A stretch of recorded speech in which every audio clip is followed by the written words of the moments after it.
আসসালামু আলাইকুম রহমতুল্লাহি ওয়া বারাকাতুহু। দর্শক বন্ধুরা, ব্রেকিং নিউজ। এই ভিডিওটা বাংলাদেশের এবং যে যেখান থেকে দেখতেছেন প্রতিটি শ্রেণীর মানুষের জন্য আমি মনে করি এই ভিডিওটা আপনাদের জন্য অত্যন্ত গুরুত্বপূর্ণ। কারণ অন্তর্বর্তীকালে সরকার এবং উপদেষ্টাদের নামে বিশেষভাবে আপনার আসিফ নজরুল যে পরিমাণ আপনার জুলাই মাস থেকে কিংবা 8ই আগস্ট পর্যন্ত যে পরিমাণ মব জাস্টিস এবং এখন পর্যন্ত গণকারী হত্যা চালাচ্ছে, এদের মাধ্যমে আন্তর্জাতিক আদালতে মামলা হতে যাচ্ছে কিংবা মামলা হয়েও গেছে। শুধু এটাই না, তারা গ্রেফতার পর্যন্ত হতে যাচ্ছে। আপনার তাদের বিরুদ্ধে 15,000 মামলা দায়ের করা হয়েছে। আসুন একটা ভিডিও দেখে আসি, তারপরে বাকি কথা বলতেছি। গতকাল 8ই নভেম্বর 2024 তারিখে আমরা আন্তর্জাতিক অপরাধ আদালতে বাংলাদেশের বর্তমান যে দখলদার সরকার বলে নিজেদেরকে বলছে সেই ইউনুস গংদের বিরুদ্ধে একটি অভিযোগ দায়ের করি। এই অভিযোগটা মূলত যিনি দায়ের করেন, অর্থাৎ যিনি বাদী হয়ে দায়ের করেন, তিনি হচ্ছেন সিলেটের মাননীয় মেয়র জনাব আনোয়ারুজ্জামান চৌধুরী, যাকে জীবন ভয়ে প্রাণ ভয়ে বাংলাদেশে বেশ কিছুদিন থাকতে হয়। তারপরে তাকে বাধ্য করা হয় দেশ ত্যাগে, তার ঘরবাড়ি পুড়িয়ে দেওয়া হয়, তার সম্পদকে পুড়িয়ে দেওয়া হয়, তার যে নেতাকর্মী আছে, ফ্যামিলি মেম্বার আছে, তাদেরকে অবর্ণনীয় নির্যাতনের মধ্য দিয়ে যেতে হয়। ফলে জনাব আনোয়ারুজ্জামান চৌধুরী নিজে একজন এই ঘটনার, অর্থাৎ এই দখলদার বাহিনী ক্ষমতা নেওয়ার পর একজন ভিকটিম।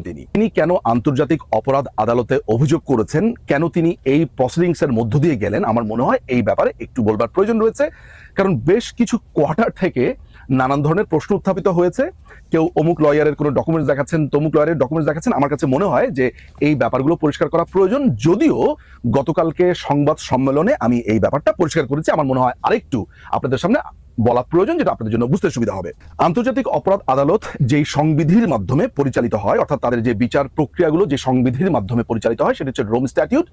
বাংলাদেশ রোম স্ট্যাটিউটের একটি সিগনেটরি কান্ট্রি। কোনো একটি দেশে যখন 4টি অপরাধ হয়, অর্থাৎ 4 ধরনের আন্তর্জাতিক অপরাধ হয়, এবং সেই অপরাধগুলোর বিচার হচ্ছে না বা বিচারের কোনো সম্ভাবনা নেই, কিংবা সরকারের পক্ষ থেকেও কোনো ধরনের তদন্ত করা হচ্ছে না, এই ধরনের সিচুয়েশন হলে, বা যদি হয়েও থাকে, অর্থাৎ সরকারেরও যদি সেই সুযোগ সুবিধাও থাকে, যে কোনোভাবেই হোক না কেন, ঘটনার বিবরণ বা ইনফরমেশন যে কোনো ইন্ডিভিজুয়াল, যে কোনো সংগঠন, ব্যক্তি এটা দিতে পারেন।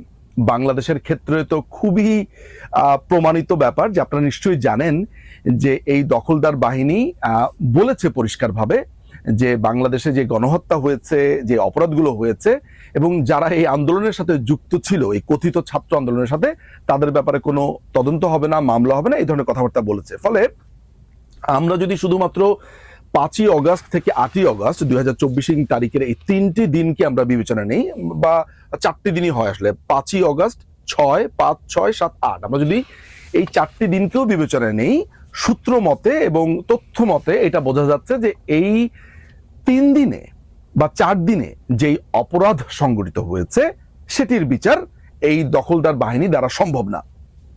এখন আন্তর্জাতিক অপরাধ আদালত কিসের বিচার করতে পারে? তারা বিচার করতে পারে জেনোসাইডের, crimes against humanity, crimes against aggression এবং ওয়ার ক্রাইম।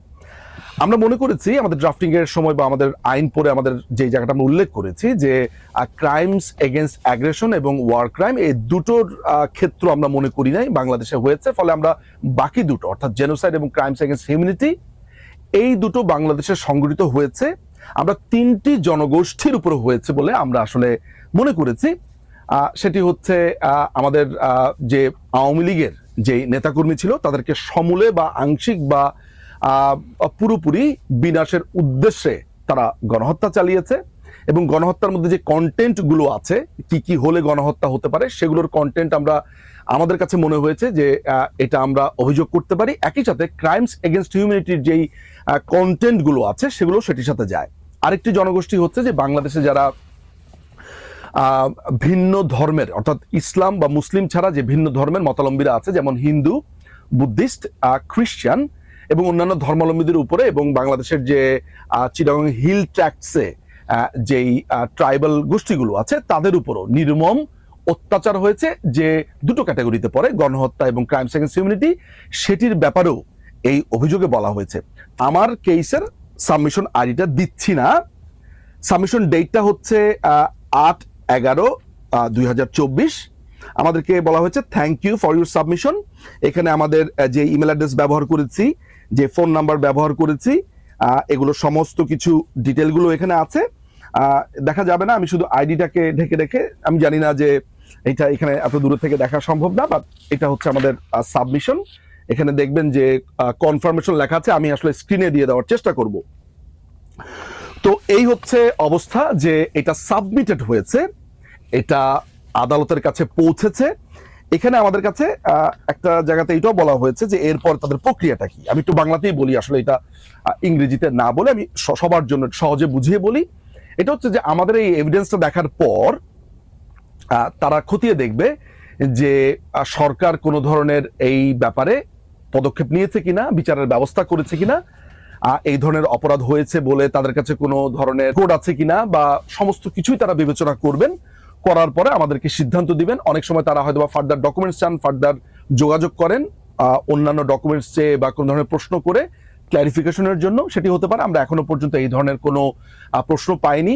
হোপফুলি এই সপ্তাহে যদি তারা ইনঅ্যাডমিসেবলও বলেন, সেক্ষেত্রে আমরা একটা বিশাল সাবমিশনও দিয়েছি। কেন এটা অ্যাডমিটেড হবে? কারণ আর্টিকেল 17-র যে 1 ও 2 উপ অনুচ্ছেদ আছে, সেই অনুযায়ী যে সরকারের আনউইলিংনেস, সেটা খুবই পরিষ্কার, এবং সেটা আমরা পরিষ্কারভাবে আমরা আমাদের সাবমিশনে জানিয়েছি। এবং আমরা আনউইলিংনেসের যে ব্যাখ্যা রোম সংবিধিতে আছে, অর্থাৎ গভর্নমেন্ট যখন অনিচ্ছুক থাকে, অর্থাৎ রিলাক্টেন্ট থাকে, সেটির পুরো প্রমাণ সহ আমরা দিয়েছি। ফলে আমরা যেহেতু, অর্থাৎ বাংলাদেশের নাগরিক হিসেবে আমাদের সরকার যেহেতু, পূর্ববর্তী সরকার যেহেতু এই সংবিধির একজন সিগনেটরি রাষ্ট্র হিসেবে সাইন করেছে, ফলে এটা আমাদের পূর্ণ অধিকার। এই ধরনের অপরাধ যদি আমার দেশে ঘটে, সেটির ব্যাপারে আন্তর্জাতিক অপরাধ আদালত ব্যবস্থা নেবেন।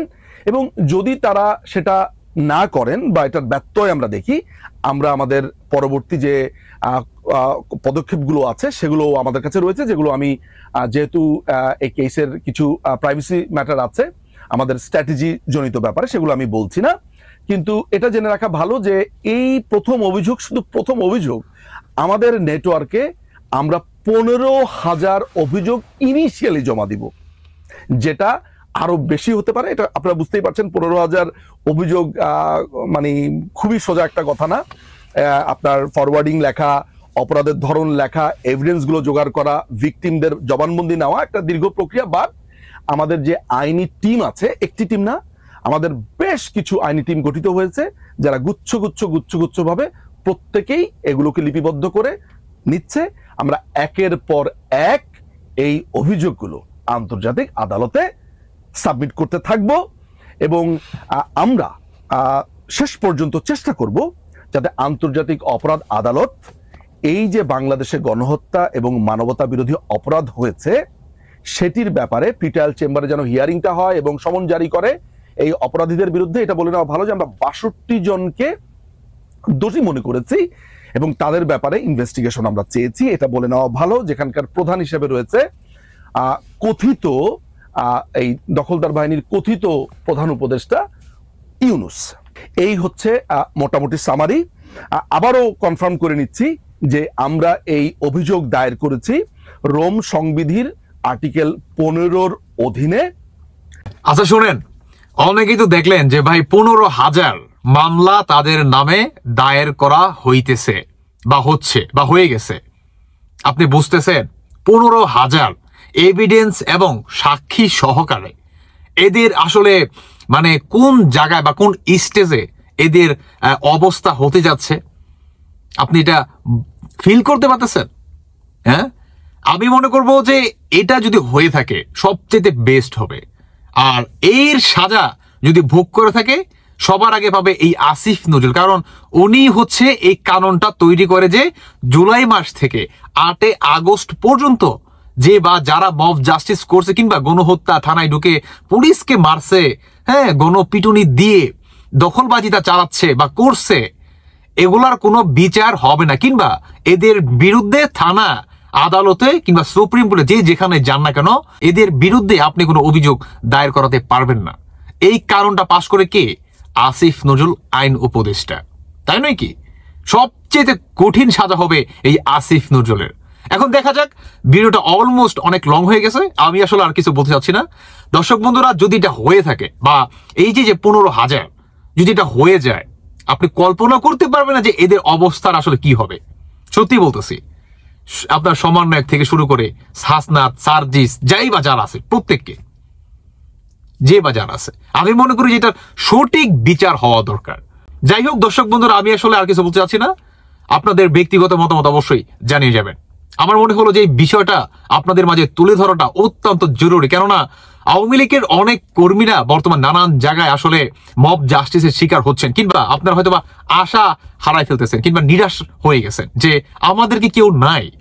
শুনেন, যখন একটা দল আসলে গর্তের দিকে পড়ে কিংবা একটা অনাকাঙ্ক্ষিত ঘটনা ঘটে যায়, তখন কিন্তু তাকে একটু উঠতে সময় লাগে, বুঝতে পারছেন? অবশ্যই আশা করি উঠে দাঁড়াবে। দর্শক বন্ধুরা, বাকিটা আপনাদের ব্যক্তিগত মতামত অবশ্যই জানিয়ে যাবেন। ধন্যবাদ সবাইকে। আল্লাহ হাফেজ, আসসালামু আলাইকুম।